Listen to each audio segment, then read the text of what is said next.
Are you in, Thomas? Yes, I've just come in. What is it? A letter from your brother. Aha, let us see. I return herewith the manuscript you sent me. Hmm. What does he say? Oh, he only writes that he will come up here himself about midday. Well, try and remember to be at home this time. Well, that will be all right. I've got through all my morning visits. I'm extremely curious to know how he takes it.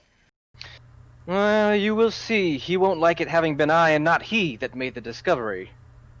Aren't you a little nervous about that?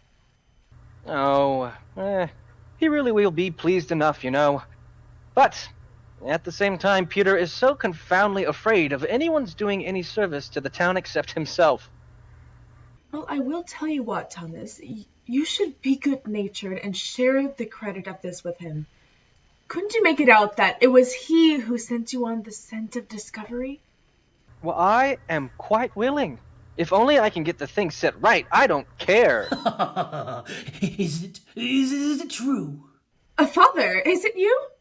Ah, Mr. Keel, good morning, good morning. But come along in. Well, if it is true, I will, but if not, I am off. If what is true? Oh, this is tale about the water supply. Is it true? Now, certainly, it is true. But how did you come to hear of it? Oh, Petra ran in on her way to school, and although that's not really... Did she? Yes, and she declares that, well, I thought that she was only making a fool of me, but... Oh, but it isn't like Petra to do that at all. Of course not. How could you imagine such a thing? Oh, well, it is better never to trust anybody. You may find you have been made a fool of before you know where you are. But it is really true all the same. You can depend upon it that it is true. Won't you sit down? Isn't it a real bit of luck for the town that I have discovered? Yes, a bit of luck for the town. Well, yes, that I made the discovery in good time. Oh, yes. But I should never have thought you the sort of man to put your own brother's leg like this. Pull his leg. Really, Father dear. Let me see, what was the story? Some kind of beast that had got in the water pipes, wasn't it? Infusoria, yes. And a lot of these beasts had gotten in, according to Petra, a tremendous lot. Certainly. Hundreds of thousands of them, probably. But no one can see them, isn't that so? Yes, you can't see them. Damn! Oh, it's the finest story I've ever heard. What do you mean? Oh, but will you never get the mayor to believe a thing like that? We shall see. Do you think he will be fool enough to possibly take that into consideration? There's no way he'll ever understand. I hope the whole town will be fools enough. The whole town! Well, it wouldn't be a bad thing. It would just serve them right and teach them a lesson. They think themselves so much cleverer than we old fellows. Oh, they hounded me out of the council, they did. I tell you, they hounded me out. Oh, now they shall pay for it. You pull their legs too, Thomas. Really, I don't understand. You pull their legs! Now, if you can work it so that the mayor and his friends all swallow the same bait, I'll give you £10 to charity like a shot. That is very kind of you. Oh, yes, I haven't got much money to throw away, I can tell you, but if you can work this, I'll give £5 to a charity at Christmas. Good morning. Oh, I beg your pardon. Oh, not at all. Come in. Is he in this too? What do you mean? Certainly he is. Oh, I might have known it. Oh, it must get into the papers. Oh, you know how to do it, Thomas. Set your wits to work. Now I must go. Well, won't you stay a little while? No, I must be off. You keep up this game for all it's worth. You won't repent it, I'll be damned if you will. Well, just imagine. The old chap doesn't believe a word of all this about the water supply. Oh, that was it then. Yes, that was what we're talking about. Oh, perhaps it is the same thing that brings you here. Yes, it is. Can you spare me a few minutes, Doctor? Oh, as long as you like, my dear fellow. Have you heard from the mayor yet? Not yet. He's coming here later. Well, I've given the matter a great deal of thought since last night. Well? From your point of view, as a doctor and a man of science, the affair of the water supply is an isolated matter. I mean, you do not realize that it involves a great many other things. Well, how do you mean? Let us sit down, my dear fellow. No, sit here on the couch.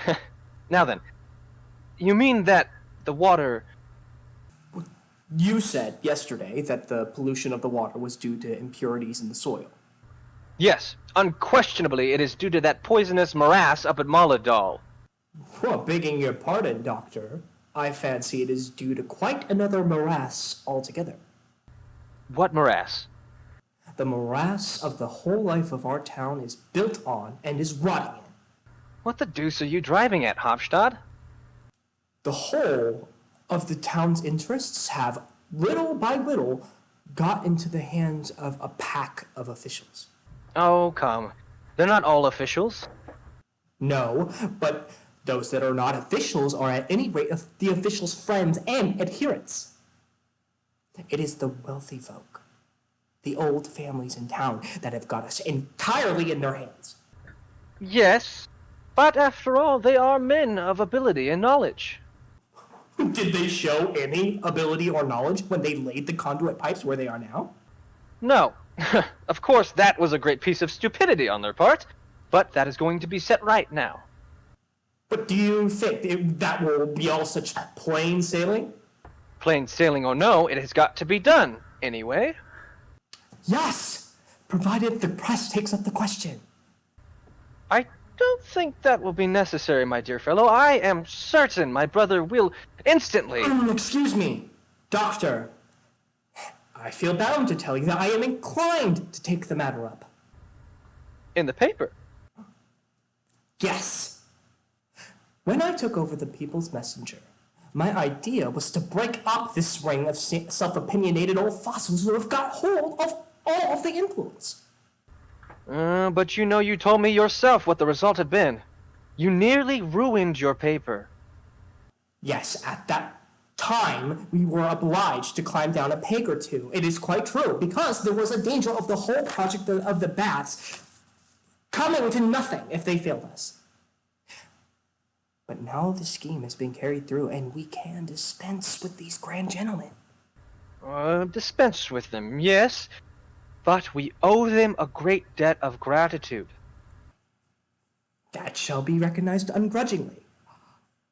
But a journalist of my democratic tendencies cannot let such an opportunity as this slip. The bubble of official infallibility must be pricked. The superstition must be destroyed like any other. Well, I'm wholeheartedly with you in that, Mr. Hofstadt. If it is a superstition, away with it. Now, I should be very reluctant to bring the mayor into it, because he is your brother. But I am sure you will agree with me that the truth should be the first consideration. No, that goes without saying. Yes, but why are you so... You must not misjudge me. I am neither more self-interested or more ambitious than most men. Oh, my dear fellow, who suggested anything of the kind? I am of humble origin, as you know.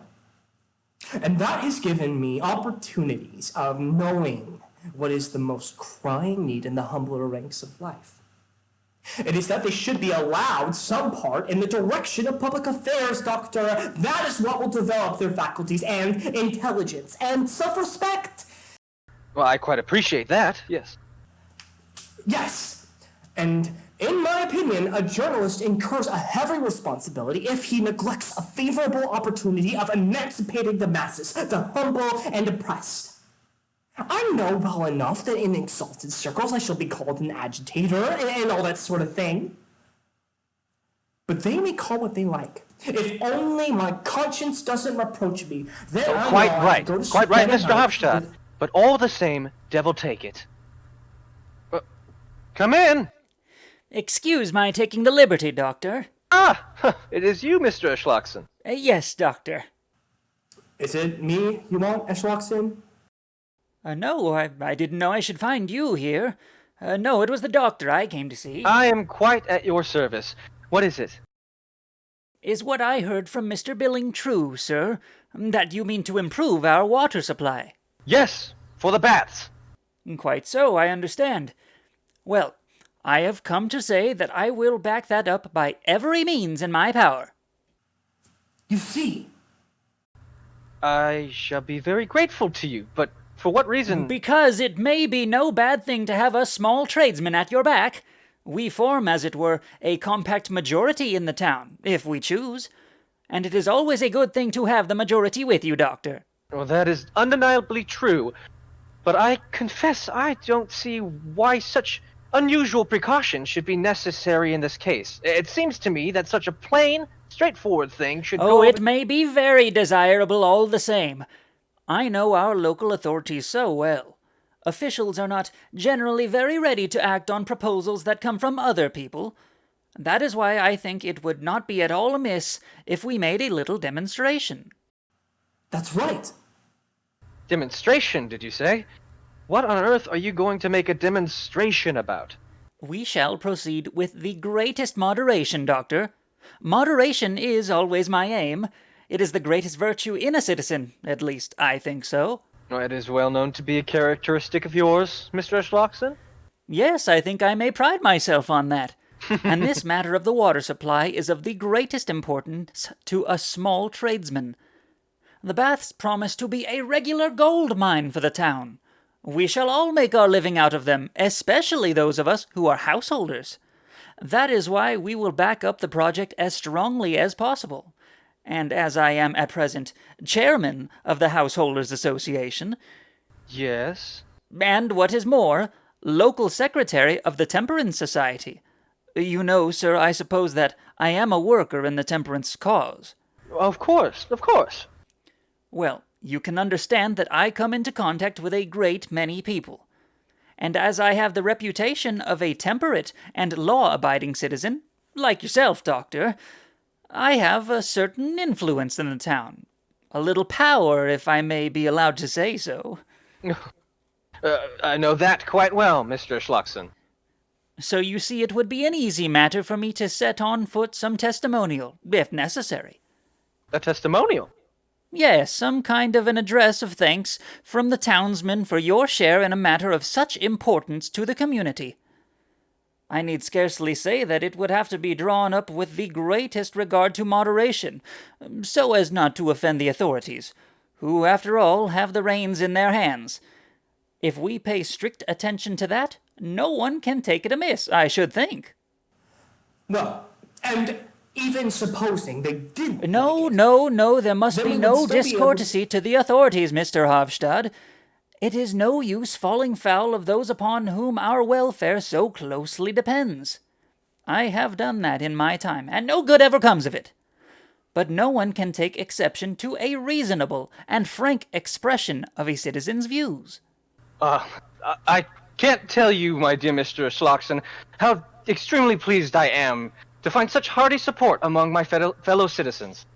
I am delighted, delighted. Now, you will take a small glass of sherry, eh? No, thank you. I never drink alcohol of that kind. Well, what do you say to a glass of beer, then? Nor that either, thank you, Doctor. I never drink anything as early as this. I am going into town now to talk this over with one or two householders and prepare the ground. It is tremendously kind of you, Mr. Schlockson.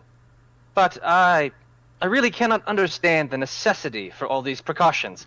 It seems to me that the thing should go of itself. The authorities are somewhat slow to move, Doctor. Far be it for me to seem to blame them. We are going to stir them up in the paper tomorrow, Eschlockson. But not violently, I trust, Mr. Hofstad. Proceed with moderation, or you will do nothing with them. You may take my advice. I have gathered my experience in the school of life. Well, I must say goodbye, Doctor. You know that we small tradesmen are at your back at all events, like a solid wall. You have the compact majority on your side, Doctor. I am very much obliged, Mr. Schlockson. Goodbye. Goodbye. Are you going my way towards the printing office, Mr. Hofstad?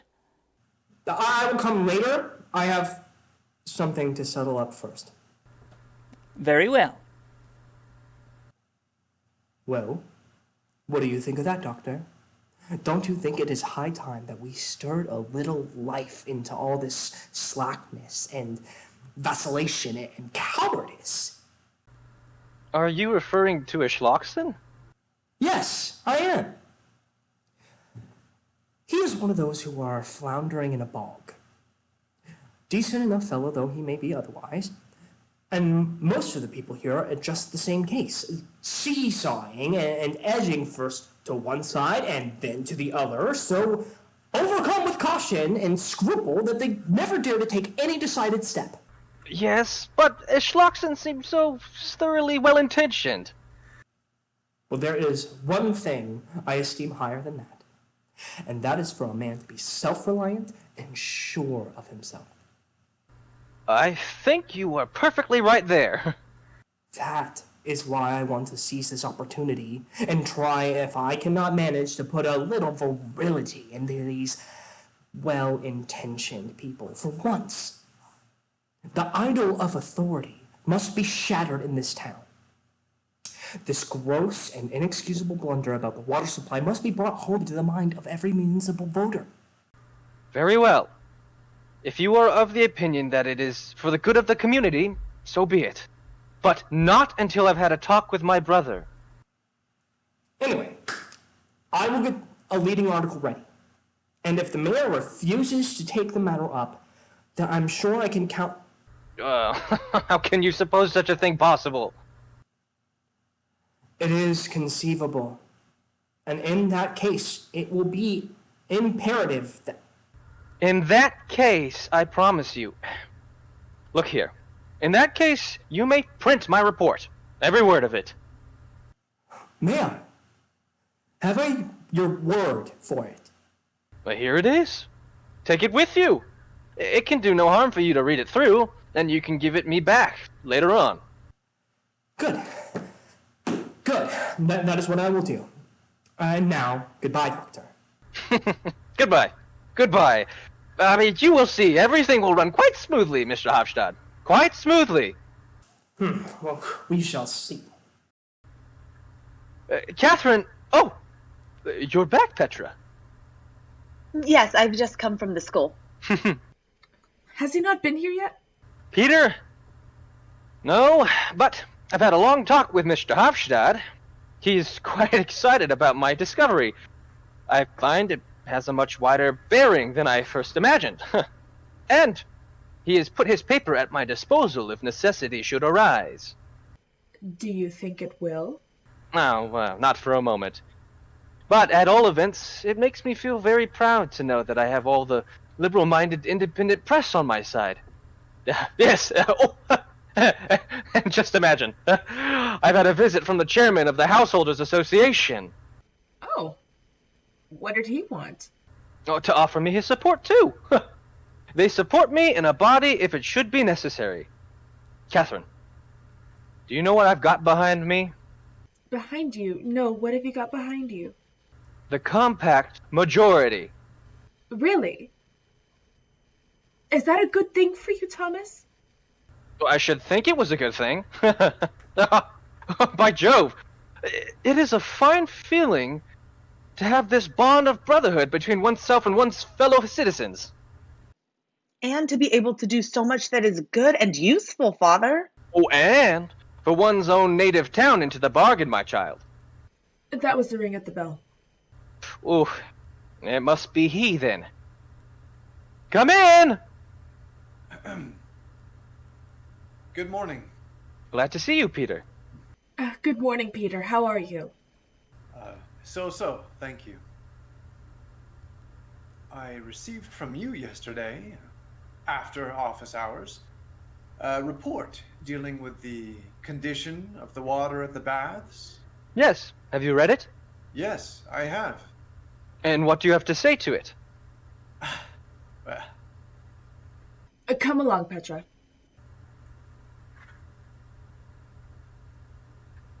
Was it necessary to make all these investigations behind my back? Yes, because until I was absolutely certain about it, I did not want to broach... You're absolutely certain now? Well, surely you are convinced of that. Is it your intention to bring this document before the Baths Committee as a sort of official communication? Certainly. Something must be done in the matter, and that quickly. As usual, you employ violent expressions in your report. You say, amongst other things, that what we offer visitors in our baths is a permanent supply of poison. Well, can you describe it in any other way, Peter? Just think. Water that is poisonous, whether you drink it or bathe in it. And this we offer to the poor sick folk who come to us, trustfully, and pay us an exorbitant rate to be made well again. And your reasoning leads you to this conclusion, that we must build a sewer to draw off the alleged impurities from Moldau, and we must relay the water conduits. Yes! Do you see any other way out of it? I don't. I made a pretext this morning to go and see the town engineer, and, as if only half seriously, broach the subject of these proposals as a thing we might perhaps have to take under consideration sometime later on. Sometime later on. He smiled at what he considered to be my extravagant natural. Have you taken the trouble to consider what your proposed alterations would cost? According to the information I obtained, the expenses would probably mount up to 15 or 20,000 pounds. Would it cost so much? Yes, and the worst part of it would be that the work would take at least 2 years. 2 years? Two whole years? At least. And what are we to do with the baths in the meantime? Huh? Close them? Indeed, we should be obliged to. And do you suppose anyone would come near the place after it got out that the water was dangerous? Yes, but Peter, that is what it is. And all this at this juncture, huh? Just as the baths are beginning to be known. There are other towns in the neighborhood with qualifications to attract visitors for bathing purposes. I mean, don't you suppose they would immediately strain every nerve to divert the entire stream of strangers to themselves? Unquestionably they would. And then where should we be? We should probably have to abandon the whole thing, which has cost us so much money, and then you would have ruined your native town. I should have ruined my native town. Simply and solely through the baths that the town has before it any future worth mentioning. But you know what? that just as well as I. What do you think should be done then? Well, your report has not convinced me that the condition of the water at the baths is as bad as you represent it to be. I tell you, it's even worse! Or, at all events, it will be in the summer when the warm weather comes. As I said, I believe you exaggerate the matter considerably. A capable physician ought to know what measures to take. He ought to be capable of preventing injurious influences or of remedying them if they become obviously persistent. Well, what more? The water supply for the baths is now an established fact, and in consequence must be treated as such. But probably the committee, at its discretion, will not be disinclined to consider the question of how far it might be possible to introduce certain improvements consistently with a reasonable expenditure. And do you suppose that I will have anything to do with such a piece of trickery as that? Trickery? Yes! Yes! It would be a trick! A fraud! A lie! A downright crime towards the public, towards the whole community! I have not, as I remarked before, been able to convince myself that there's actually any imminent danger. You have! It is impossible that you should not be convinced. I know that I have represented the facts absolutely truthfully and fairly. And you know very well, Peter. Only you won't acknowledge it. It was owing to your action that both the baths and the water conduits were built where they are. And that is what you won't acknowledge. That damnable blunder of yours! Pooh! Do you suppose I don't see through you? And even if that were true, if I perhaps guard my reputation somewhat anxiously, it's in the interests of the town. Without moral authority, I am powerless to direct public affairs as seems, to my judgment, to be the best for the common good. And on that account, and for various other reasons too, it appears to me to be a matter of importance that your report should not be delivered to the committee. In the interests of the public, you must withhold it. Then, later on, I will raise the question, and we will do our best, privately. But nothing of this unfortunate affair, not a single word of it, must come to the ears of the public. I am afraid you will not be able to prevent that now, my dear Peter. It must and shall be prevented. It is no use, I tell you. There are too many people that know about it. That know about it? Who? Surely you don't mean those fellows on the People's Messenger? Yes, they know. The liberal-minded independent press is going to see that you do your duty. You're an extraordinarily independent man, Thomas. Have you given no thought to the consequences this may have for yourself? Consequences? For me? For you and yours, yes. What the deuce do you mean? I believe I've always behaved in a brotherly way to you. Haven't I always been ready to oblige you or to help you? Yes, you have, and I am grateful to you for it. There's no need. Indeed, to some extent, I was forced to do so, for my own sake. I always hoped that if I helped you to improve your financial position, I should be able to keep some check on you. What? Then it was only for your own sake that you decided to help out? Certain point, yes. It's painful for a man in an official position to have his nearest relative compromising himself time after time. And do you consider that I do that? Yes, unfortunately you do, without even being aware of it. You have a restless, pugnacious, rebellious disposition. And then there's that disastrous propensity of yours to want to write about every sort of possible and impossible thing. The moment an idea comes to your head, you must needs go and write a newspaper article or a whole pamphlet about it. Well, but is it not the duty of the citizen to let the public share in any new ideas he may have? The public doesn't require any new ideas. The public is best served by the good, old, established ideas it already has. And that is your honest opinion? Yes, and for once I must talk frankly with you. Hitherto, I've tried to avoid doing so because I know how irritable you are. But now I must tell you the truth, Thomas. You have no conception what an amount of harm you do to yourself by your impetuosity. Complain of the authorities. You even complain of the government. You're always pulling them to pieces. You insist that you've been neglected and persecuted. But what else can such a cantankerous man such as you expect? What next? Cantankerous am I? Yes, Thomas, you're an extremely cantankerous man to work with. I know that to my cost. You disregard everything that you ought to have consideration for. You seem completely to forget that it is me you have to thank for your appointment here as medical officer to the baths. I was entitled to that as a matter of course. Oh, I and nobody else. please. I was the first person to see that the town could be made into a flourishing watering place, and I was the only one who saw it at the time. I had to fight single-handedly in support of my idea for many years, and I wrote many articles about it. Undoubtedly. But things were not ripe for the scheme then. Though of course, you could not judge that in your out-of-the-way corner up north.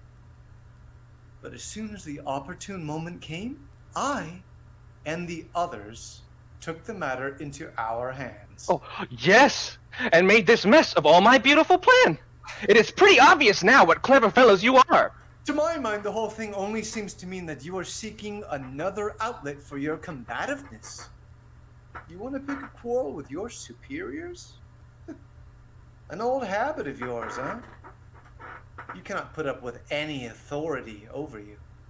You look askance at anyone who occupies a superior official position. You regard him as a personal enemy, and any stick is good enough to beat him with. But now I have called your attention to the fact that the town's interests are at stake, and incidentally, mine own too. And therefore, I must tell you, Thomas, that you'll find me inexorable with regard to what I'm about to require you to do. And what is that? As you've been so indiscreet as to speak of this delicate matter to outsiders, despite the fact that you ought to have treated it as entirely official and confidential, it is obviously impossible to hush it up now. All sorts of rumors will get about directly, and everybody who has a grudge against us will take care to embellish these rumors. So it'll be necessary for you to refute them publicly. I?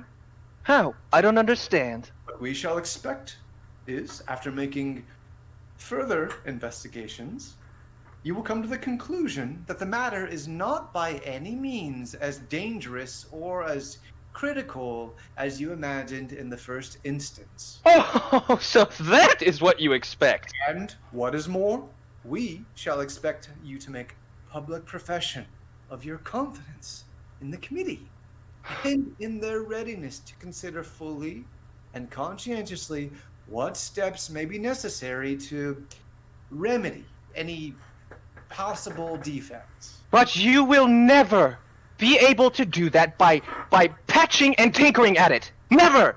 Take my word for it, Peter. I mean what I say as deliberately and emphatically as possible. As an officer under the committee, you have no right to any individual opinion.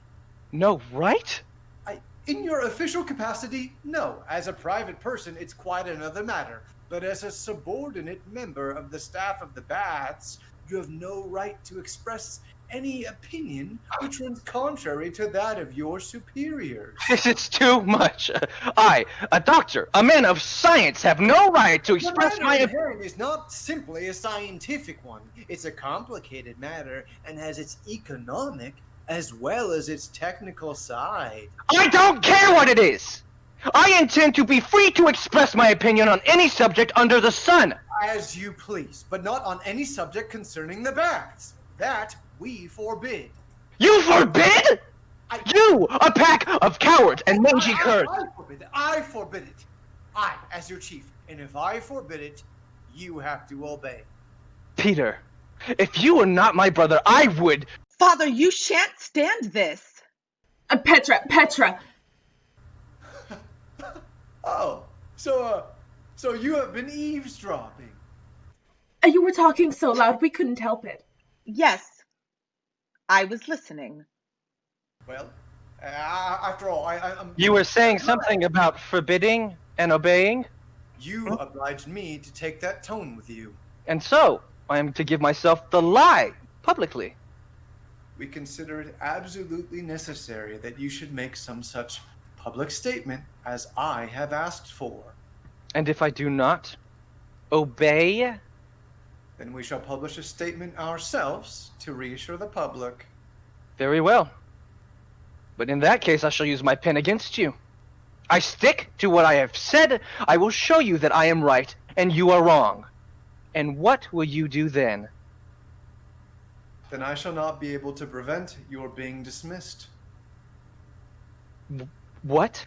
Father, dismissed? Dismissed? Dismissed from the staff of the Baths. I shall be obliged to propose that you shall immediately be given notice and shall not be allowed any further participation in the Baths' affairs. You would dare do that? It is you who are playing the dangerous game. Uncle, that is a shameful way to treat a man like father. Do hold your tongue, Petra. Oh, so we volunteer our opinions already, do we? Yeah, of course. Catherine, I imagine you are the most sensible person in this house.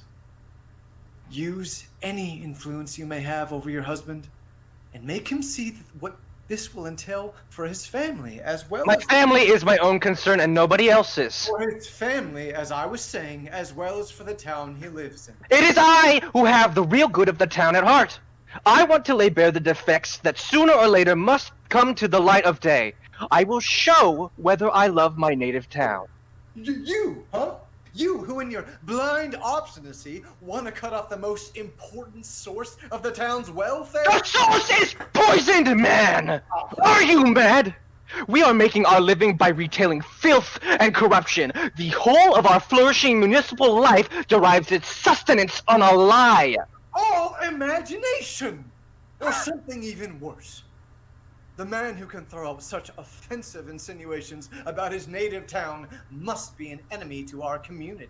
Do you dare to say that I am an enemy? Thomas, lose your temper, father. I will not expose myself to violence. Now you've had your warning, so reflect on what you owe to yourself and your family. Goodbye. Am I to put up with such treatment as this? In my own house, Catherine? What do you think of that? Indeed, it is both shameful and absurd, Thomas. If only I could give Uncle a piece of my mind. It is my own fault. I ought to have flown out at him a long time ago, shown my teeth, bitten. To hear him call me an enemy to our community, me! I shall not take that lying down upon my soul. But, dear Thomas, your brother has power on his side. Yes, but I have right on mine, I tell you. Oh, yes, right. But what is the use of right on your side if you have not got might? Oh, Mother, how can you say such a thing? Do you imagine that in a free country it is no use having right on your side? You are absurd, Catherine. Besides, haven't I got the liberal-minded independent press to lead the way? And the compact majority behind me? That is might enough, I should think.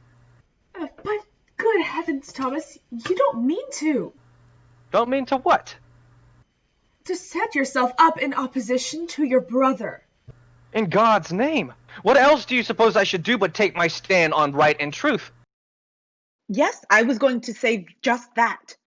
But it won't do you any earthly good. If they won't do it, they won't. Oh, Catherine, just give me time and you will see how I will carry the war into their camp.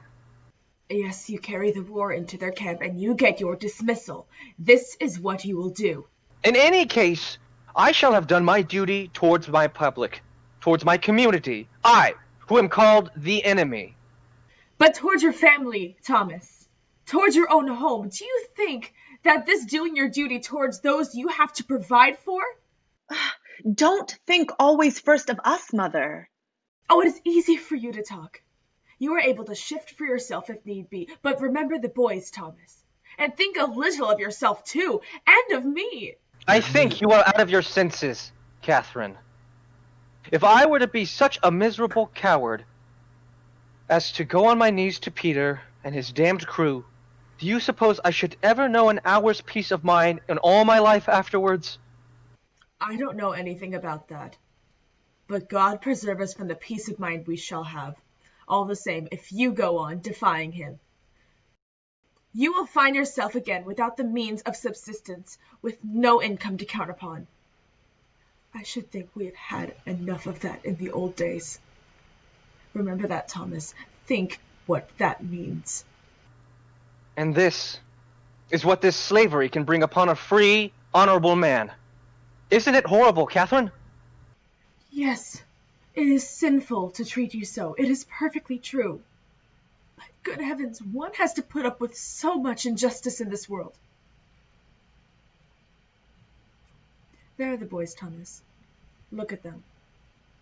What is to become of them? No, you can never have the heart. The boys!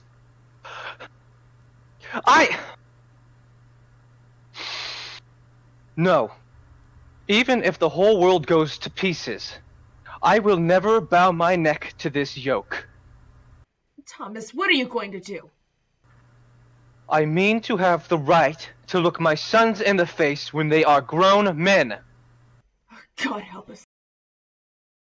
Father is splendid. He will not give in.